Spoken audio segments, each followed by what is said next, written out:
Почитувани гледачи, добро вечер. Ова е анализата на 24 вести, а јас сум Сеадрис Звановиќ. Вечерашната емисија ќе биде посветена на проектот Скопје 2014. Емисијата ќе биде посветена во однос на скорешниот отчет даден од страна на централната и на локалната власт, кој отвора низ за стари, но некои нови прашања и дилеми. Старите се посветени на изгледот, на естетскиот изглед, на урбанистичкиот дел на Скопје 2014, а има и некои нови дилеми кои претежно се однесуваат на тоа што е, а што не е дел од проектот Скопје 2014. Токму за овие дилеми вечерва ќе зборуваме со двајца архитекти, со господинот Вангел Божиновски и со Мирослав Грчев. Господа, добро вечер. По долго време, значи, власта на една заедничка пресконференција излезе и со податоци за тоа колку чини проектот Скопје 2014. Значи, прашање кое од страна на јавноста долго време се поставуваше, а се даде одговор еден ден по смената на власта во општината Центар. Прашањето, иако вечерва вие сте архитекти и ќе се држиме за она што е ваш домен, но сепак, еве, за почеток на разговорот, крајната цифра е 207 милиони евра. Како ви изгледа таа цифра во однос на тоа што е направено? Мислите ли дека тоа е реален отчет? Божиновски, повелете. Па, значи, тоа што е вложено може да се види. Средствата кои во отчетот се дадени, треба да се направи анализа дали со помалку средства можело тоа да се направи. Јас не би коментирал по тоа прашање. Знам само едно, дека сакате да оставите траен белег, во тој случај тоа не може да биде ефтино. Ако владата нашла начин како во рамките на својот буџет да обезбеди средства за тоа, мислам дека тоа треба да се поздрави.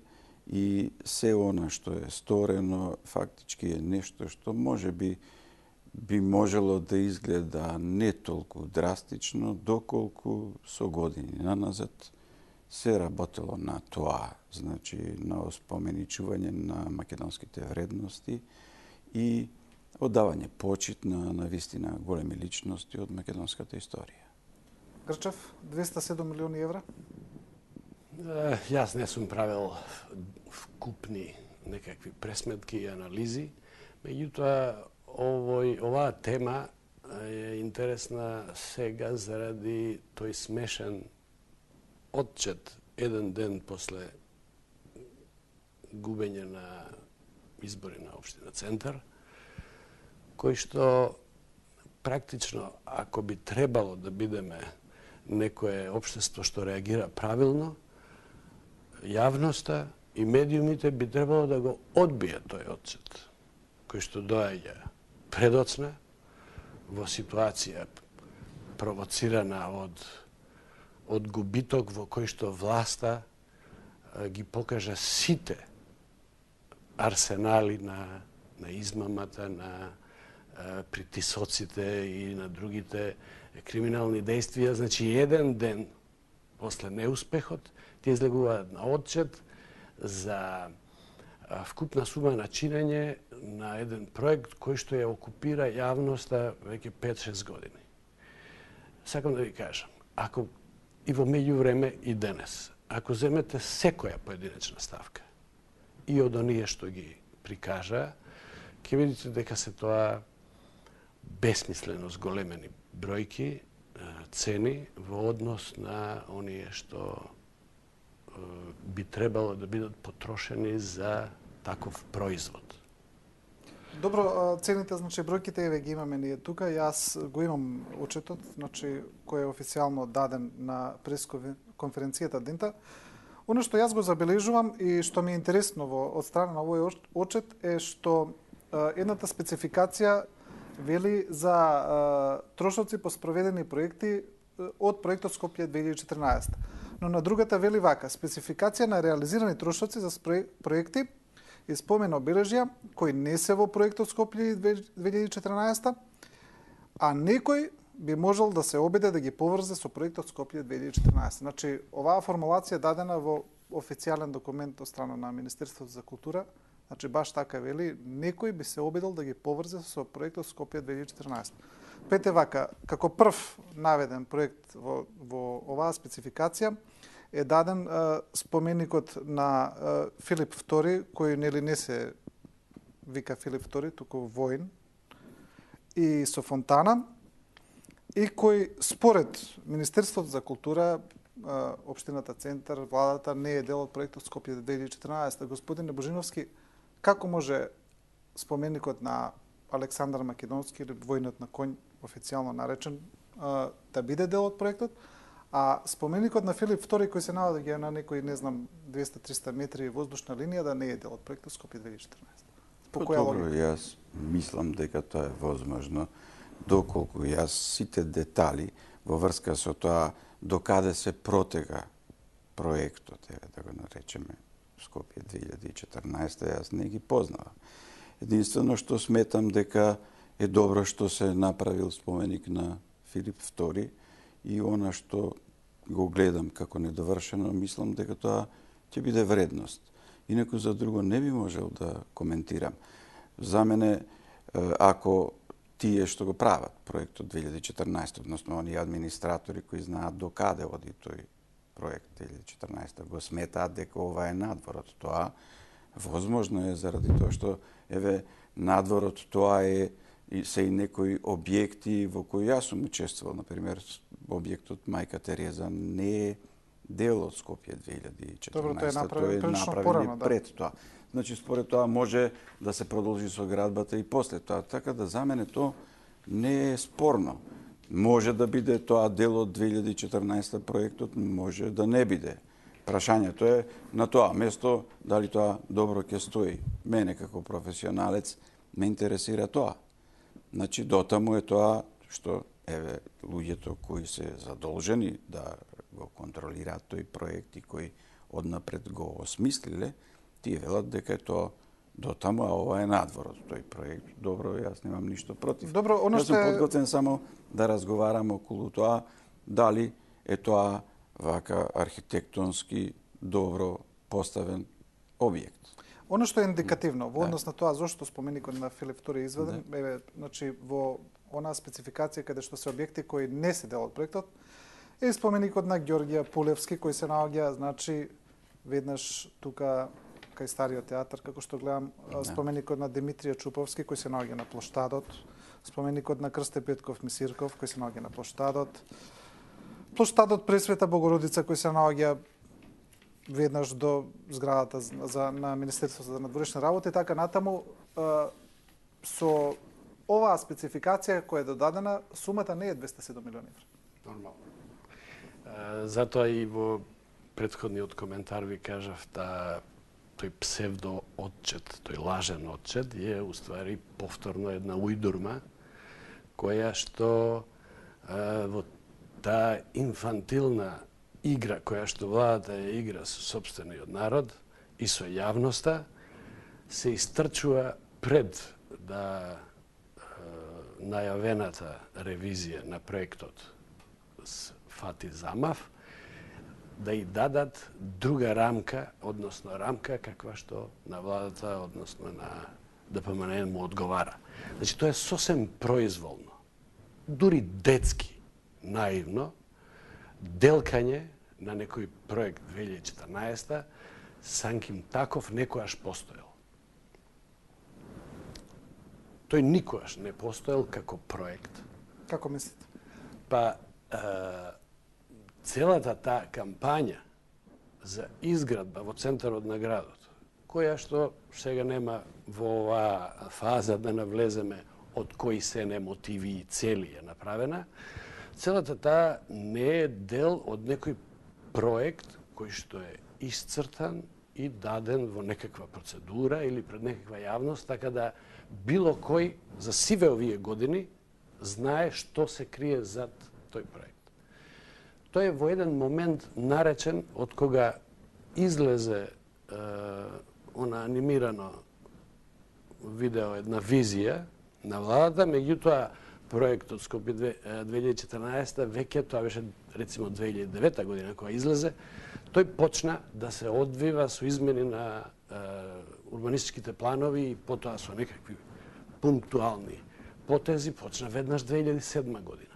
И не е сопрен ни денес и се однесува на сите зафати во центарот на градот, кои што имаат јасна цел да го сменат и ликот на градот, да го сменат и онаа цела сценографија со која што ние би требало да се само разбираме, да се идентификуваме нашата историја, нашите митови и така натаму.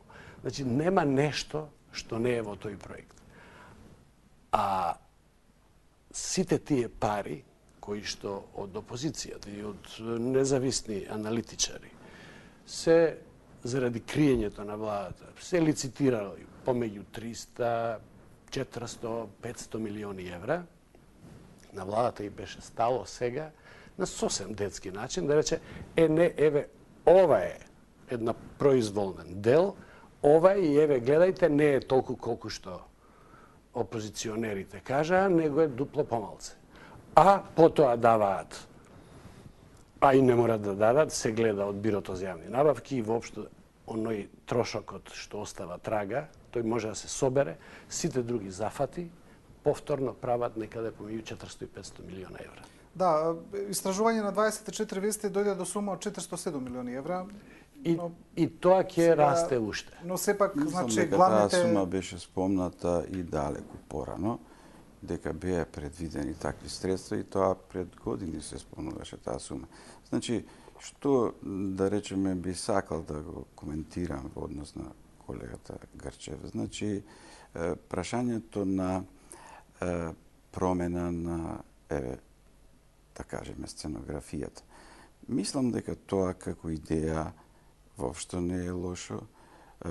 Мислам дека е неопходно да постојат определени зафати на еден простор кој се разбира дека пред да се започне цел овој зафат немаше своја ни конечна слика, немаше ни определена визија за која, да речеме, би застанал некој претходен инвеститор во смисол на град Скопје, во смисол на влада на Република Македонија, и тоа се влечеше долго време. Значи сега се направи нешто кое што ги помина сите потребни процедури за да може да се направи една конечна верзија на централниот градски простор. Таа конечна верзија е оваа која сега ја назираме и веројатно и до крај ќе се доврши. Сигурно дека е неопходна анализа од како сето тоа ќе се направи, што во сето тоа е вредност, што во сето тоа не е на она ниво кое е неопходно. Но јас не сум подготвен однапред сите работи да ги осудувам. И спремен сум да разговарам како и за секој поголем зафата во некое наше блиско сеќавање. Ние немаме толкави зафати, освен оној зафат кој започна после земјотресот и остана генерално на клучните места недовршен. Овој веројатно и верувам и би сакал да се доврши. Потоа мислам дека е добро да се направи од наш аспект како архитекти една анализа на сето тоа што е сторено, не само заради тоа што е во смисол на што политиката направила, како политичките партии правеле, што правеле, дали лажеле народ, не лажеле. Нас ќе ни биде битно да на овој проект видиме докаде стои и како стои нашата професија, споредбено со такви слични проекти кои се правеле во други градови и други средини. Господин Божиновски, ова е веќе ваш дел, значи урбанистички, вие како архитекти. Една од главните критики за проектот Скопје 2014, значи освен финансиите, освен цената на чинење е и начинот на поставување, начинот на градење, мешањето на стилови, урбанистичкиот аспект од поставувањето на зградите, на спомено обележите и така натаму. Вака би од една скорешна конференција на архитекти, веројатно Предпоставам дека сигурно сте били и двајцата. Еве за Јас јавноста, не сум значи бил за ни поканет. па не знам, пошто имало повеќе, не знам Добро, дали е добро, таа, да. ако не мора. Еве ова е на нели на универзитетски професор Маркус Томасели од Техничкиот универзитет во Виена. Пом вели вака. Сокривањето на модернистичките објекти зад неокласицистички фасади долуж реката Вардар, поставување на огромни споменици кои го создаваат или пак го креираат националниот идентитет, ме потикнува да го поставам прашањето. Дали воопшто сето ова треба да ја интересира архитектурата? Ќе кажем едно искуство со колеги кои доаѓаат од странство и ќе кажам и како анегдота. Многу често се случува определени колеги од други средини да дојдат и да бидат поканети гости на определена институција. Нивниот престој обично трае 1 ден, 2 дена, ајде и 3 нека биде. И потоа тие се осудени воглавном да трпат определен брифинг пред да го започнат своето разгледување. Многу пати се случило оно што во нашата професија, како и во секоја професија, верувам, незадоволството е прво кое го истакнуваме.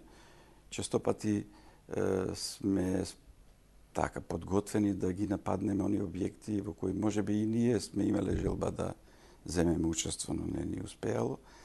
И ретко да сум сретнал.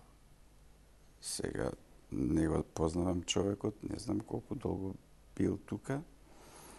Да го слушнам она што вообичаено меѓу себе сме го разговарале како критика, сега овој пат само низ негова уста, а после тоа тој е воглавном тој што го цитира тоа. Значи, овој став што го кажува почитуваниот архитект, мислам дека е некој став кој и претходно сум го чул и се вртел. Значи, добро би било кога би не нарачале, него кога некој човек кој е и архитект би дошол и да сам без да биде случаен турист. Да, но господин, Да. значи Да. рече се сите критиките на странските архитекти се рече си идентични. Значи јас не слушнав ниту една позитивна критика. До сега, па вака, дали дозволете. сите биле... Јас имав средба на... Извини, сам момент. Значи имав средба, таа средба беше случајна, јас не знаев дека ќе дојде еден колега кој, нели, и мојот објект беше под критика дека тоа е така натаму доста грдо квалификуван.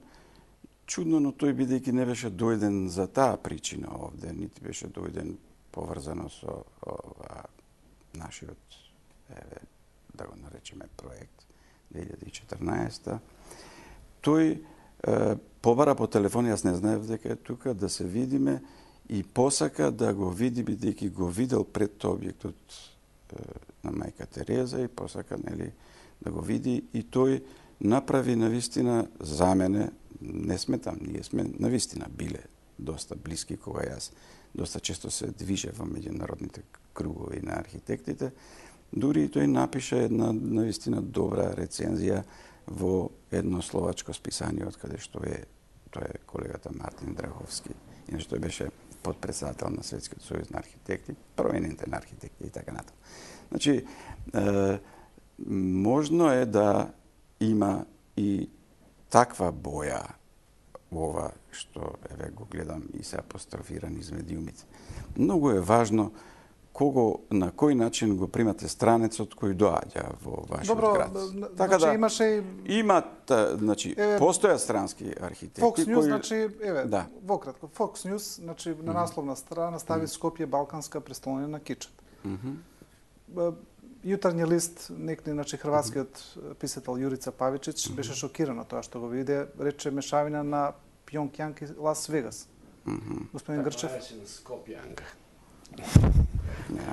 Значи, јас само цитирам. Значи, има веќе огромен број на реакции на странски архитекти, историчари на уметност, луѓе кои што прошетале, виделе и че што струка е да препознаат дали се работи за нешто вредно или не, или, како што рече колегата Томасели, дали воопшто се работи за архитектура. Мојот став, уште од самите почетоци, кога забележав дека во промените на урбанистичкиот план, кои што треба да ги обезбедат некој вид на законитост, која што не постои, нели? Се работи за комплетна дивоградба, целиот овој така наречен проект 2014, уште тогаш забележав дека се работи за злоупотреба на власта од позиции на моќ, од позиции на потполно обскурни некакви идеолошки програми, кои што практично архитектурата, урбанизмот, уметноста, скулптурата и така натаму ја злоупотребуваат. Сите колеги беа на еден одреден начин извршители. Така да, резултатот, како што во скулптурите многу малце може да се најде и занаетски коректно, а уметнички скоро не може воопшто да се најде, затоа тие сеперјаници, тие банери, знамиња на кичот во Скопје, тие први се препознаваат. Архитектурата е, и таа мора човек да ја стави по наводници, не може да практично да се зборува за архитектура. Зошто? Затоа што, гледайте, архитектурата, како и сите уметнички, изразни области, каде што човекот преку некакви уметнички средства се изразува. Таа има свој јазик.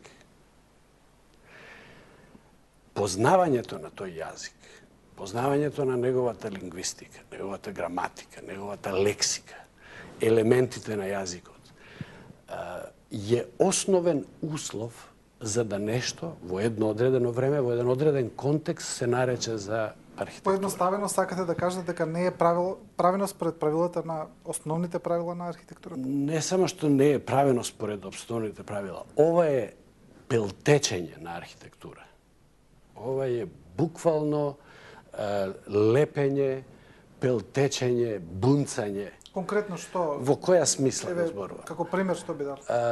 За да вие дадете некој артикулиран архитектонски исказ во облик на зграда, а да тоа биде во јонскиот ред и поредок, или во дорски, или во некој друг стил или ред од минатите времења, потребно е архитектот не само да го знае тој јазик, туку да биде оној што ќе може да го рекомбинира во смислени архитектонски, односно лингвистички изрази.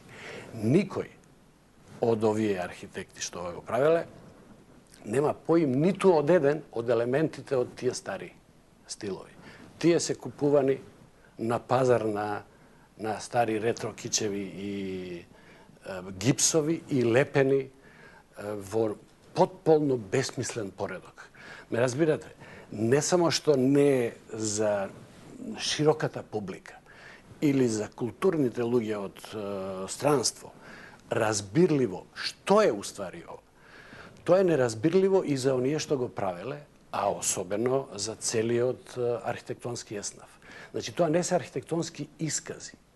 Тој е кич, тој е помпезна, гломазна, маркетиншка, популистичка владина архитектура, меѓутоа не е архитектура во вистинскиот смисол на зборот.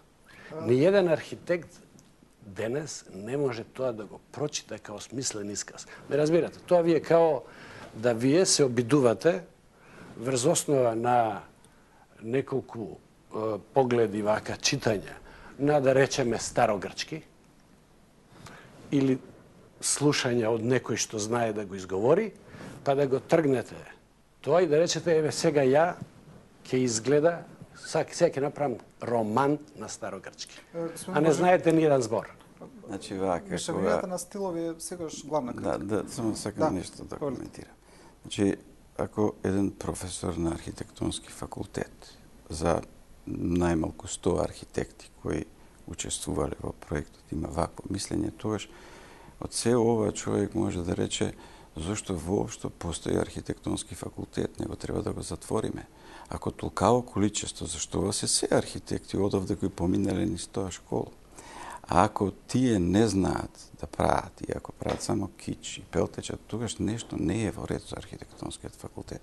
Не со Македонија нешто не е во ред, Ангел. Не со архитектонскиот факултет. Тие тоа не го научиле на архитектонски факултет. А ја не знам Никој не ги учел да пелтечат стари стилови на архитектонски факултет. Значи, ова е сериозна замена на теза. Значи, тие се натерани од владата да пелтечат на јазик кој што не го познаваат. Значи, вака, покрај тоа што... Факултетот, тоа ни е заедничко школа, сега да го... Затоа јас велам и затоа внимавам кога зборувам за објекти. Инволвираш. Значи, јас затоа велам, внимавам кога зборувам, бидејќи, значи, архитектонскиот факултет низ кој што јас поминав, јас го почитувам и затоа не сакам и не ми се допаѓа зашто со години наназад сум забележал и други професори вообичаено доста жестоко и пред ова да се појави имаат така некои фрази со кои што ги критикуваат своите студенти, истакнувајќи се само да еве јас само тоа може. Значи, таков некој се чувствува некој таков контекст. Но, што е важно овде? Значи, она што е направено не е производ на власта. Таа е производ на знаењето на нашите архитекти, производ е на нивниот етички код, затоа што на факултет не се учи само тоа што е техника, технологија и начин на проектирање, тука се учи и морал. Значи, според тоа, доколку сите тие колеги паднале на определен притисок, што јас да речем подразбирам под тоа твојата расправа, тогаш пак нешто не чини на архитектонски факултет. Значи, овде треба да се внимава. Кратка. Мислам дека не се работи за притисок, туку за треба прилично големи хонорари кои се стајане тука. Значи, повторно станува збор за етика. Вас можат да ви дадат и огромен хонорар, па да ви речат направите го ова, вие сте тука да кажете ова не се прави и јас ова нема да го правам. Значи, и тоа можете да го направите. Ќе се организирате подобро и некако таа работа нема да изгледа така. Но, и за хонорар, само кратко, и за хонорар од 650.000 евра за еден споменик. Мислам дека да довршиме малку може само за архитектурата, мислам дека тоа е точка за која што сме заинтересирани. Значи, тука пак велам јас и претходно кажав, треба да се направи поопстојна анализа. Верувам дека постои, затоа што ова е нешто што поинаку е направено од како што е претходно.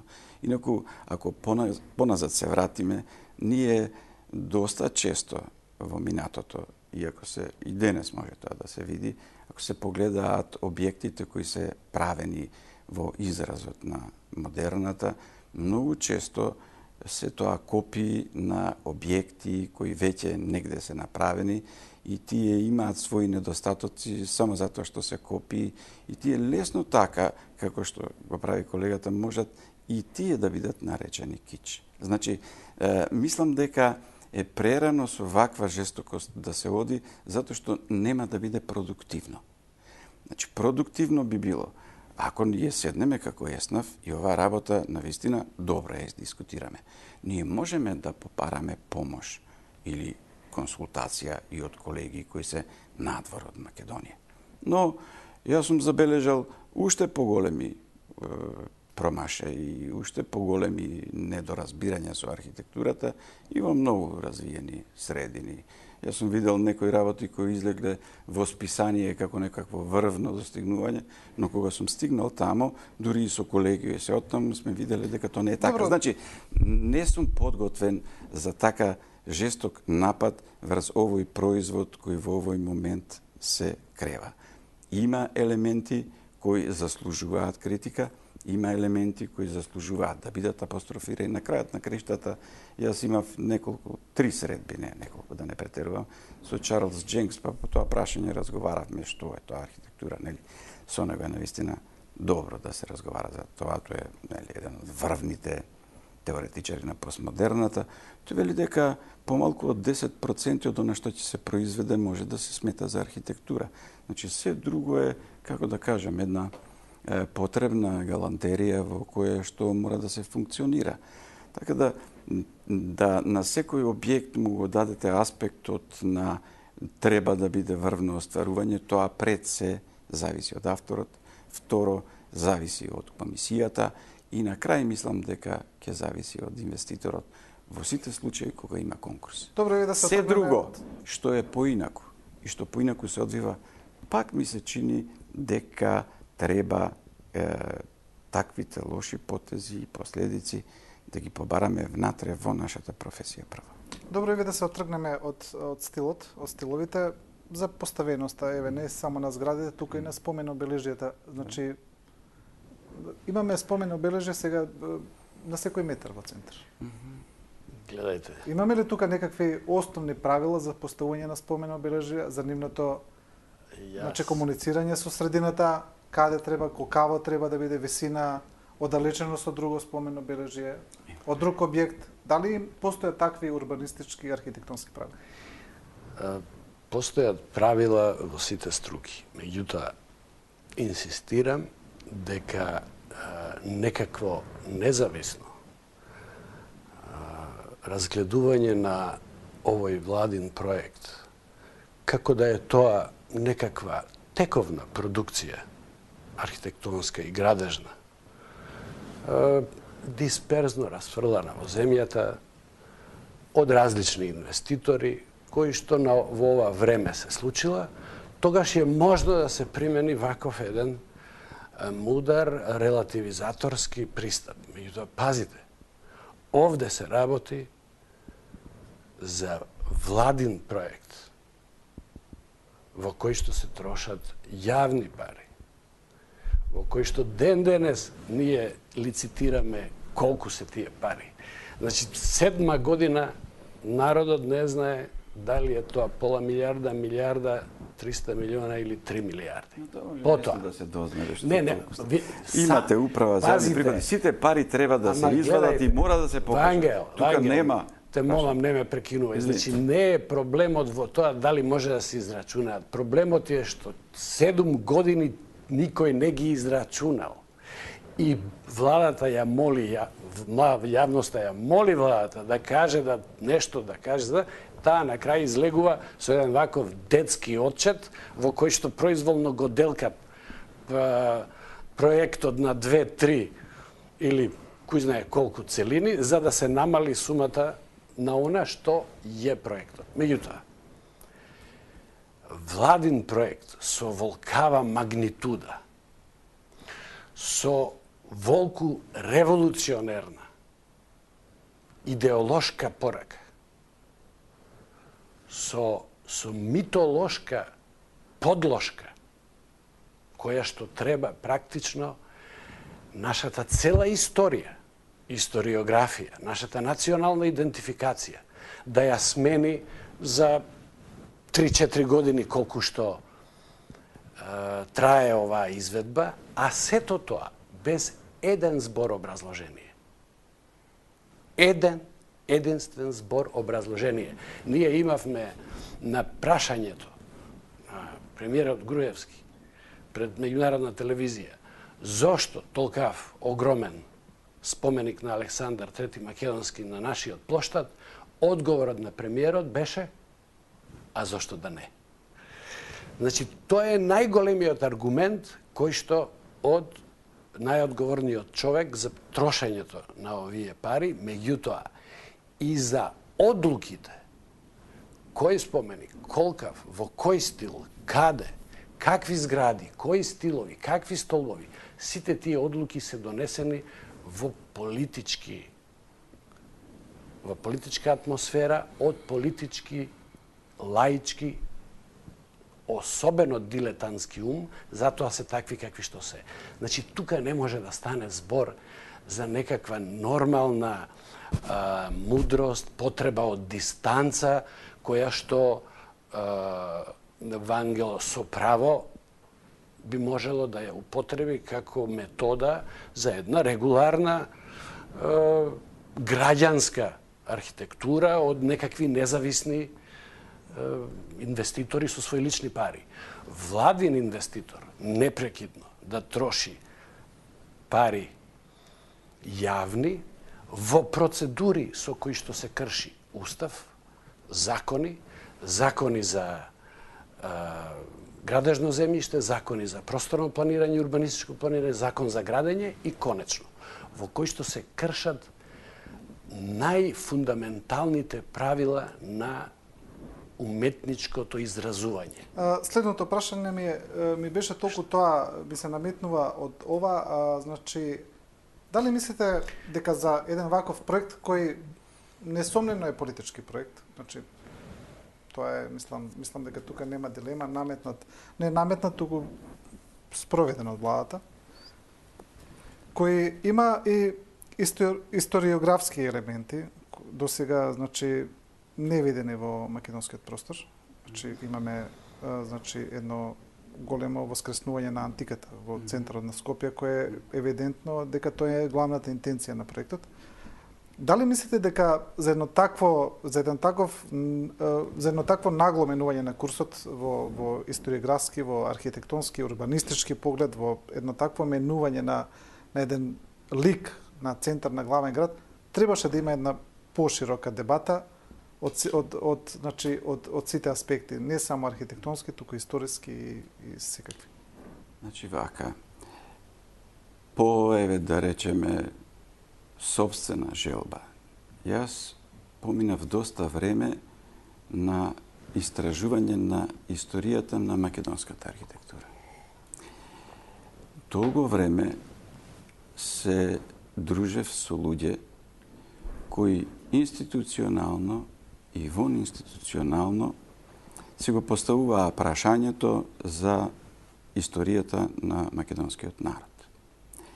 Историјата на македонскиот народ, она за кое што колегата Грчев вели дека е митологизирана во моментот, дека е нагла и така натаму, е еден процес кој се одвива во Македонија, значи ширум Македонија, уште од 1990 година, докаде јас што знам. Долго време множество истражувачи се имаат нафрлено на проблемот на македонскиот народ зад железната завеса од 6 век.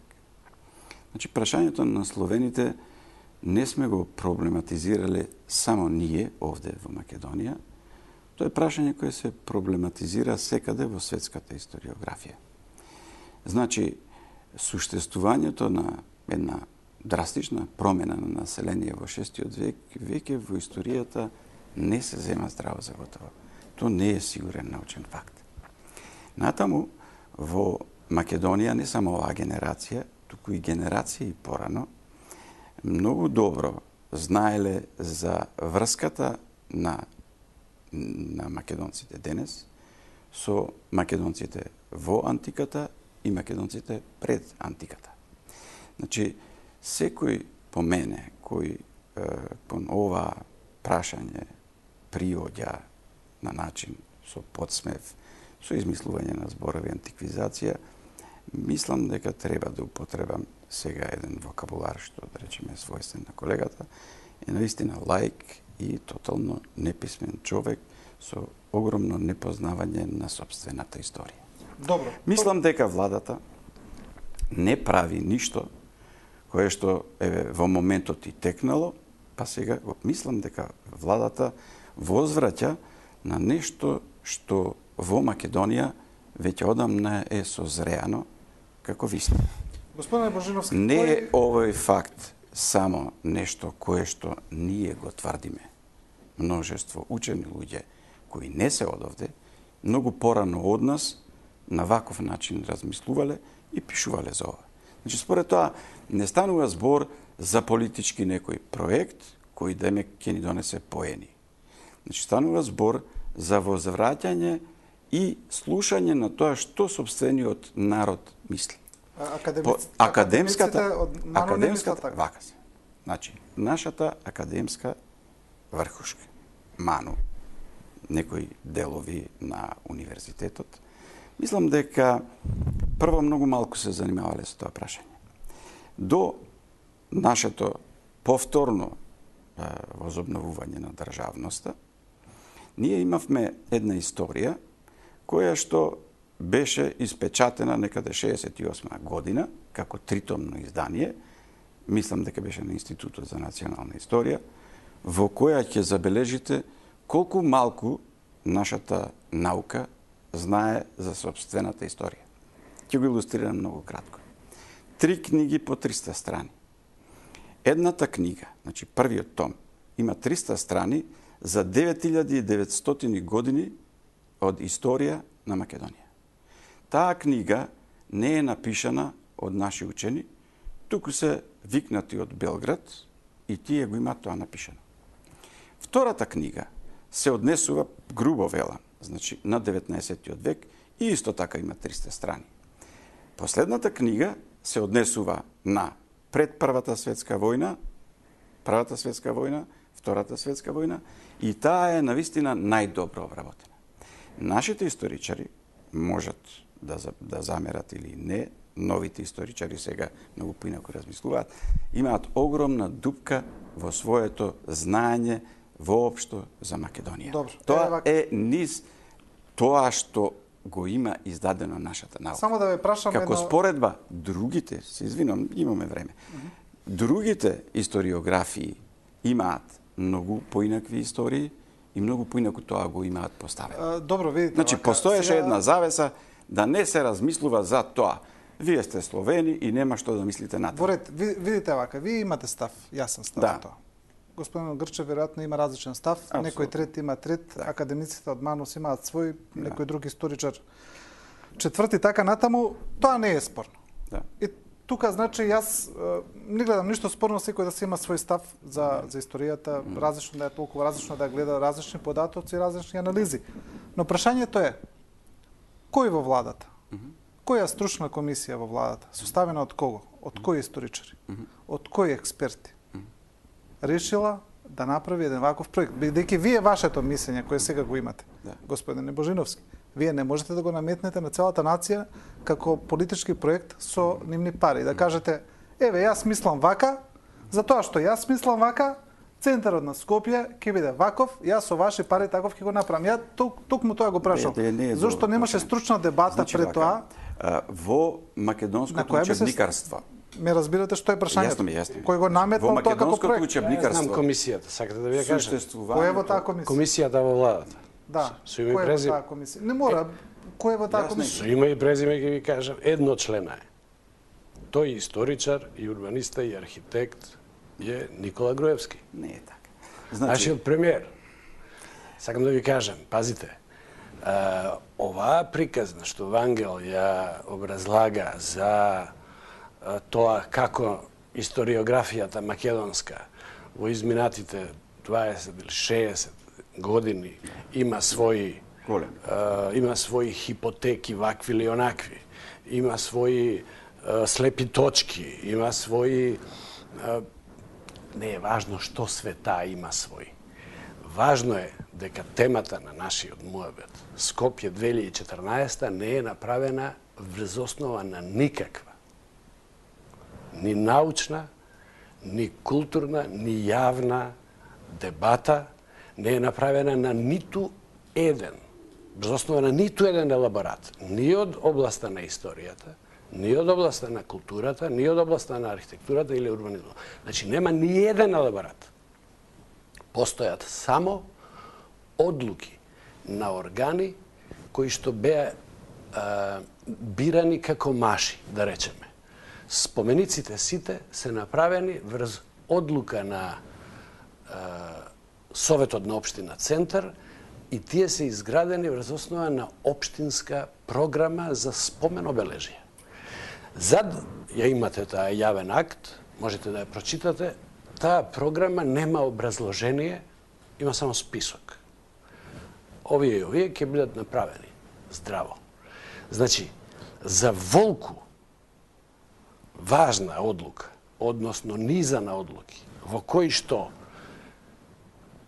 и по кажувањата на колегата се врши, значи, ревизија на комплетната историографска парадигма според која што ние, македонската нација, треба да се само чувствуваме, да се само спознаваме. Значи, тоа е се направено врз основа на ништо. Од аспект на научни студии, меѓутоа пазите, ние знаеме дека немаше јавна дебата пред да се направат Ако нешто е влезено работите. во учебници, од основно до средно и така натаму, не може да се каже дека не е консултирана А македонската консултирани се наука. учебниците Значи, од основна школа? Вака не на Значи, основна премиерот школа. Груевски, кој ја донел одлуката, Чекај, консултирал Мира, учебник дај од основна смири школа. топката, Мислам, не многу си е овде интересна на морет ова... со луѓе што не Пази, се разбира. Не е тоа аргументот така. е интересен. Би сакал да Аргументот го не треба да повлечеш. го толкуваш, не можам да го повлечам затоа што ти сакаш. Ти твоите аргументи ги кажуваш вака како Па, за Ванге, чаршија. од сеа основна дозволи, школа. Основната работа е, ако нешто влегло во учебникарство, не во основно, во средно, ако на факултет се изучува таа проблематика, не значи дека тоа е од ракав. Не значи дека тоа не го правеле стручни лица. Значи, ние во образовниот систем веќе одавна сме го поставиле тој аксис во кој што потеклото го бараме пред 6 век. И немаме потреба ние за тоа да мислиме дека кој знае. Тоа се променило затоа што Миро Грчев има застанато таму со историјата кај што завршил средна школа. Сакал да навикуваме во историски дебати. Значи не ни е целта. Целта е следна. Дека не е целта. Не станува збор Целта за беше... никаков диктат. Да, тоа е. Туку тоа е реален одраз на стварноста во Македонија, реален одраз на археолошките ископи, кои секој дневно ги имаме, и реален одраз на доказите кои тие археолошки ископи ги даваат. Не е точно дека цел Ману не е за демеќе за тезата на словените. Значи, има луѓе кои поинаку размислуваат. Да ви спомнам дека професорот Бошевски истражува еден јазик кој се појавил во Египет, го има на каменот од Розета, кој значи има луѓе кои не се разбираат и само вака со посмев ги решаваат да, работите. Прашањето е дека има различни мислења. Ама за тоа. seедно различните мислења ќе постојат и понатаму. Но прашањето е дали зад ова стои сериозна наука или му текнало на еден премиер, па си прави сам како што го представува Грчев. Тоа е, мислам, Добро, не досега- сериозно на јавен досега вака медиум да се сите- кажува Ама, тоа. пази, бидејќи сме пред крај. Не ви одговорив на едно важно За сето прашање што го е го друго. поставивме Само кратко е молам. за распоредот. Пазите, тоа е, да кажеме, она што мене по професионалната вокација пода. Синтаксата, односно распоредот на елементите на градот во просторот. Можам да ви кажам, со толку авторитет колку што Кутриот успеав да присоберам во досегашното искуство, дека практично сите објекти се дивоградби и прекршување на основни урбанистички правила за поставување на споменици и пред се и најмногу од се на површини за градење, односно згради. Тие се ставани во површина која што е наменета за сите времења за општа употреба, односно јавна површина. Површина која им е дадена на граѓаните, тоа е, да речеме, кеј, улица, плоштад и така натаму.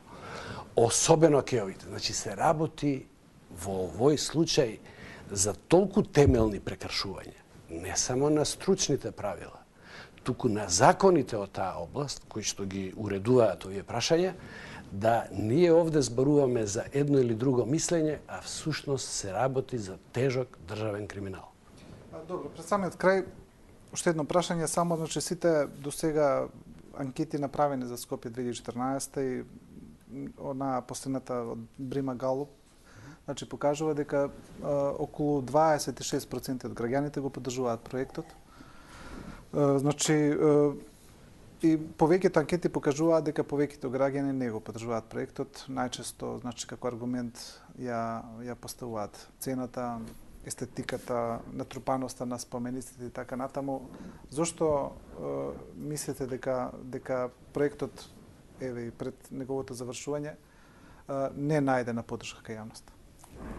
Знаете што, многу беше погласна кампањата да ова не е добро, отколку што беше кампањата, дека ова е вредност. Но, може да се прифати дека граѓаните можат да имаат своји забелешки. Но за мене е битно следното.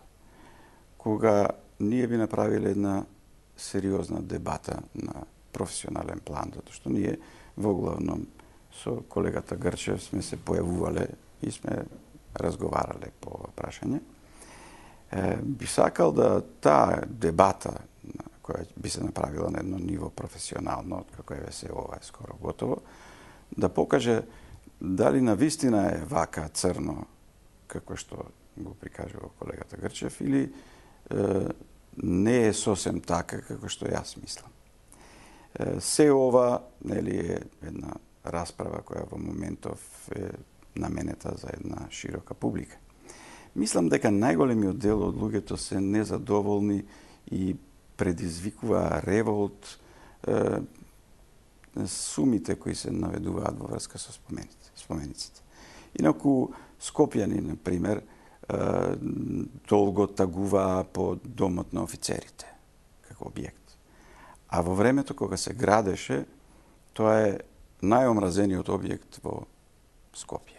Значи, има нешто додека се гради и чувството на граѓаните и има нешто откако ќе биде изградено и повторно чувството на граѓаните. Значи, мене тој аспект го разбирам, значи не е прв пат да се случува и не е само овде, знаеме и други примери во така, што ги велиме поразвиени средини, но за мене е важно да ја направиме вистинската анализа во нашата професија за да знаеме што на вистина нас ни се случи и што сме направиле и што може би сме требале да направиме, а што е добро, а што не.